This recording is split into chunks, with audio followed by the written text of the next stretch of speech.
ഇന്ത്യക്കെതിരെ ഫൈനൽ കളിക്കേണ്ടി വന്നാൽ ആ മത്സരവും പാകിസ്ഥാൻ ബഹിഷ്കരിക്കുമോ? T20 ലോകകപ്പിൽ ഫെബ്രുവരി 15-ന് കൊളംബോയിൽ നടക്കാനിരിക്കുന്ന ഇന്ത്യ പാക് ഗ്രൂപ്പ് മത്സരം ബഹിഷ്കരിക്കുമെന്ന പാകിസ്ഥാന്റെ ഔദ്യോഗിക പ്രഖ്യാപനം എത്തിയതോടെ ഇംഗ്ലീഷ് ഇതിഹാസം കെവിൻ പീറ്റേഴ്സന്റെ പ്രതികരണം ഇതായിരുന്നു. അതിന് പാകിസ്ഥാൻ ഫൈനലിൽ എത്തിയിട്ട് വേണ്ടേ എന്നായിരുന്നു ഇന്ത്യൻ ആരാധകർ ആ പോസ്റ്റിന് താഴെ ചോദിച്ചത്. ലോകകപ്പ് കളിക്കാൻ ഇന്ത്യയിലേക്ക് ഇല്ലെന്ന് പ്രഖ്യാപിച്ച ബംഗ്ലാദേശിനോട് ഐക്യദാർഢ്യം പ്രകടിപ്പിച്ചാണ് പാകിസ്ഥാന്റെ നടപടി. പാക് ഗവൺമെന്റിന്റെ ഒഫീഷ്യൽ എക്സ് അക്കൗണ്ടിലൂടെയാണ് തീരുമാനം ആരാധകരെ അറിയിച്ചത്. നേരത്തെ T20 ലോകകപ്പിൽ പാകിസ്ഥാൻ പങ്കെടുക്കുമോ എന്ന കാര്യത്തിൽ അനിശ്ചിതത്വങ്ങൾ ഉണ്ടായിരുന്നു. പാക് ഭരണകൂടവുമായി ചർച്ച ചെയ്ത് ഉടൻ ഒരു തീരുമാനം അറിയിക്കുമെന്ന് മുഹ്സിൻ നഖ്വി പിന്നീട് ആരാധകരെ അറിയിച്ചു. പാകിസ്ഥാന്റെ ഔദ്യോഗിക പ്രസ്താവന ഇങ്ങനെ: T20 ലോകകപ്പിൽ പങ്കെടുക്കാനുള്ള അനുമതി പാക് ക്രിക്കറ്റ് ടീമിന് ഗവൺമെന്റ് നൽകുകയാണ്. എന്നാൽ ഫെബ്രുവരി 15-ന് ഇന്ത്യക്കെതിരെ നടക്കുന്ന മത്സരത്തിൽ പാക് താരങ്ങൾ കളത്തിലിറങ്ങില്ല. ഈ പ്രസ്താവനയിൽ മത്സരം ബഹിഷ്കരിക്കുന്നതിന്റെ കാരണം വ്യക്തമാക്കുന്നില്ലെങ്കിലും ബംഗ്ലാദേശിനോട് ഐക്യദാർഢ്യം പ്രകടിപ്പിച്ച് തന്നെയാണ് തീരുമാനം എന്നാണ് വിലയിരുത്തൽ. ലോകകപ്പുകളിലെ എക്കാലത്തെയും വലിയ ക്ലാസിക് പോരാട്ടങ്ങളാണ് ഇന്ത്യ പാക് മത്സരങ്ങൾ. ICC ഇവന്റുകളിൽ ഏറ്റവും കൂടുതൽ കാഴ്ചക്കാരുള്ള മത്സരം. ICCക്ക് വലിയ വരുമാനമാണ് ഈ മത്സരങ്ങൾ ഉണ്ടാക്കിക്കൊടുത്തിരുന്നത്. അതിനാൽ തന്നെ 2012 മുതൽ ഇരു ടീമുകളെയും ഗ്രൂപ്പ് ഘട്ടത്തിൽ ഒരേ ഗ്രൂപ്പിൽ ഉൾപ്പെടുത്താൻ ICC പ്രത്യേക ശ്രദ്ധ പുലർത്താറുണ്ട്. ഇരു രാജ്യങ്ങളും തമ്മിലുള്ള നയതന്ത്ര ബന്ധം വഷളായതിനാൽ 14 വർഷമായി ഇന്ത്യക്കും പാകിസ്ഥാനും ഇടയിൽ ബയലാറ്ററൽ സീരീസുകൾ നടന്നിട്ടില്ല. ഇതോടെ ഈ പോരാട്ടങ്ങൾ കാണാനുള്ള ഏക മാർഗം ICC ഇവന്റുകളായി മാറി. ഇക്കുറി പാകിസ്ഥാൻ ഗ്രൂപ്പ് മത്സരം ബഹിഷ്കരിക്കുന്നതോടെ ലോകകപ്പിൽ ഇന്ത്യ പാക് പോര് നടക്കില്ലേ എന്ന ആശങ്കയിലാണ് ആരാധകരിപ്പോൾ. സുരക്ഷാ കാരണങ്ങളാൽ ഇന്ത്യയിൽ ലോകകപ്പ് കളിക്കില്ലെന്ന് തീർത്തു പറഞ്ഞ ബംഗ്ലാദേശിനെ ക്രിക്കറ്റ് ലോകത്ത് നിന്ന് പിന്തുണച്ച ഏക രാജ്യം പാകിസ്ഥാനായിരുന്നു.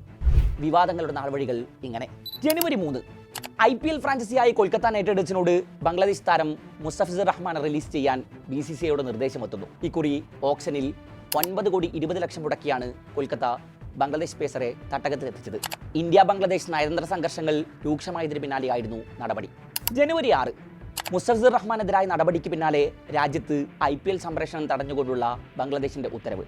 ജനുവരി 12 സുരക്ഷാ കാരണങ്ങൾ ചൂണ്ടിക്കാട്ടി T20 ലോകകപ്പിൽ തങ്ങളുടെ മത്സരങ്ങൾ ശ്രീലങ്കയിലേക്ക് മാറ്റണം എന്നാവശ്യപ്പെട്ട് ബംഗ്ലാദേശ് ക്രിക്കറ്റ് ബോർഡ് ICCക്ക് കത്തെഴുതുന്നു. 2023 ഏഷ്യ കപ്പിന് സമാനമായി ഹൈബ്രിഡ് മോഡലിൽ മത്സരങ്ങൾ നടത്തണമെന്നായിരുന്നു ആവശ്യം. ജനുവരി 21 ബംഗ്ലാദേശിന്റെ ആവശ്യം ICC തള്ളുന്നു. ഇന്ത്യയിൽ കളിക്കാനാകുമെങ്കിൽ കളിച്ചാൽ മതി എന്നായിരുന്നു അന്താരാഷ്ട്ര ക്രിക്കറ്റ് കൗൺസിലിന്റെ നിലപാട്. ബംഗ്ലാദേശിന് തീരുമാനം അറിയിക്കാൻ ICC 24 മണിക്കൂറിന്റെ ഡെഡ് ലൈൻ നൽകി. ജനുവരി 22 ധാക്കയിൽ വെച്ച് ബംഗ്ലാദേശ് സ്ക്വാഡും PCB ഒഫീഷ്യലുകളും ചേർന്ന് അടിയന്തര യോഗം കൂടുന്നു. യോഗത്തിൽ ലോകകപ്പിന് ഇന്ത്യയിലേക്ക് ഇല്ലെന്ന തീരുമാനത്തിൽ തന്നെ ഉറച്ചു നിൽക്കാൻ ബംഗ്ലാദേശ് തീരുമാനമെടുത്തു. ജനുവരി 24 PCB ചെയർമാൻ മുഹ്സിൻ നഖ്വി ബംഗ്ലാദേശിന് ഐക്യദാർഢ്യവുമായി രംഗത്ത് വരുന്നു. പാകിസ്ഥാൻ T20 ലോകകപ്പിൽ പങ്കെടുക്കണോ വേണ്ടയോ എന്ന കാര്യം പാക് ഭരണകൂടവുമായി ചർച്ച ചെയ്ത് തീരുമാനിക്കുമെന്ന് അറിയിക്കുന്നു. ജനുവരി 26 പാക് പ്രധാനമന്ത്രി ഷഹബാസ് ഷെരീഫുമായി നഖ്വി ചർച്ച നടത്തി.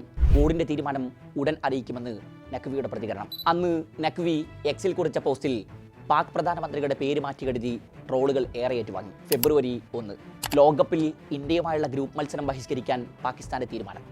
ഫെബ്രുവരി 2 തീരുമാനം ഞങ്ങളുടേതല്ലെന്നും ഞങ്ങൾക്കൊന്നും ഇതിൽ ചെയ്യാൻ കഴിയില്ലെന്നും പാക് നായകൻ സൽമാൻ ആഗയുടെ പ്രതികരണം. 2010 ശേഷം ഇതാദ്യമായാണ് ഇന്ത്യയും പാകിസ്ഥാനും ഒരു ICC ഇവന്റിൽ ഗ്രൂപ്പ് റൗണ്ടിൽ ഏറ്റുമുട്ടാതെ പോകുന്നത്.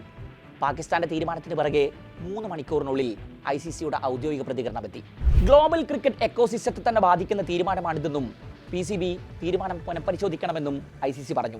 ഇതുമൂലമുണ്ടാകുന്ന ദൂരവ്യാപക പ്രത്യാഘാതങ്ങളെ കരുതിയിരിക്കാനും ICC മുന്നറിയിപ്പ് നൽകുന്നുണ്ട്. T20 ലോകകപ്പ് വിജയകരമായി പൂർത്തിയാക്കണമെന്നാണ് ICC ആഗ്രഹിക്കുന്നത്. അത് PCB ഉൾപ്പെടെയുള്ള എല്ലാ അംഗങ്ങളുടെയും ഉത്തരവാദിത്തം കൂടിയാണ്. എല്ലാവരുടെയും താൽപ്പര്യങ്ങൾ സംരക്ഷിക്കുന്ന പരസ്പര സ്വീകാര്യമായ ഒരു തീരുമാനത്തിലേക്ക് പാക് ക്രിക്കറ്റ് ബോർഡ് എത്തുമെന്ന് പ്രതീക്ഷിക്കുന്നു, ICC ഔദ്യോഗിക പ്രസ്താവനയിൽ പറഞ്ഞു. ഇന്ത്യയുമായുള്ള മത്സരത്തിൽ നിന്ന് പിന്മാറിയാൽ പാകിസ്ഥാൻ ക്രിക്കറ്റ് ബോർഡിനെതിരെ കടുത്ത അച്ചടക്ക നടപടികളാണ് ICC സ്വീകരിക്കാൻ പോകുന്നത് എന്നാണ് റിപ്പോർട്ടുകൾ. ലോകകപ്പിൽ നിന്ന് പാകിസ്ഥാനെ പൂർണ്ണമായി വിലക്കുന്നതുൾപ്പെടെയുള്ള നടപടികളാണ് ICCയുടെ പരിഗണനയുള്ളത് എന്നാണ് ദേശീയ മാധ്യമങ്ങൾ റിപ്പോർട്ട് ചെയ്യുന്നത്. പാകിസ്ഥാൻ ക്രിക്കറ്റ് ബോർഡിന് സാമ്പത്തികമായി വലിയ തിരിച്ചടികൾ ഉണ്ടാകും.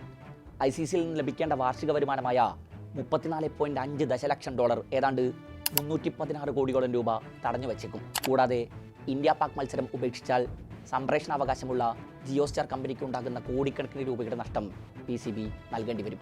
ഏകദേശം 200 കോടി രൂപയുടെ പരസ്യ നഷ്ടം ഈ ഒരൊറ്റ മത്സരം വഴി ഉണ്ടാകുമെന്നാണ് കണക്കാക്കപ്പെടുന്നത്. ഇന്ത്യക്കും പാകിസ്ഥാനും പുറമെ നമീബിയ, നെതർലൻഡ്സ്, USA ടീമുകളാണ് ഗ്രൂപ്പ് എയിലുള്ളത്. ഫെബ്രുവരി 7 നെതർലൻഡ്സിനെതിരെയാണ് പാകിസ്ഥാന്റെ ആദ്യ മത്സരം. ഫെബ്രുവരി 10 USAക്കെതിരെ. ഫെബ്രുവരി 18-നാണ് നമീബിയയ്ക്കെതിരായ മത്സരം. ഇന്ത്യയുമായുള്ള മത്സരം ബഹിഷ്കരിക്കുന്നതോടെ 2 പോയിന്റ് പാകിസ്ഥാൻ നഷ്ടമാകും. റൺ റേറ്റിനെയും ഇത് ബാധിക്കും. പാകിസ്ഥാന്റെ ബഹിഷ്കരണ നടപടിക്കെതിരെ രൂക്ഷ വിമർശനങ്ങളാണ് ക്രിക്കറ്റ് ലോകത്ത് നിന്ന് ഇപ്പോൾ ഉയർന്നു കേൾക്കുന്നത്.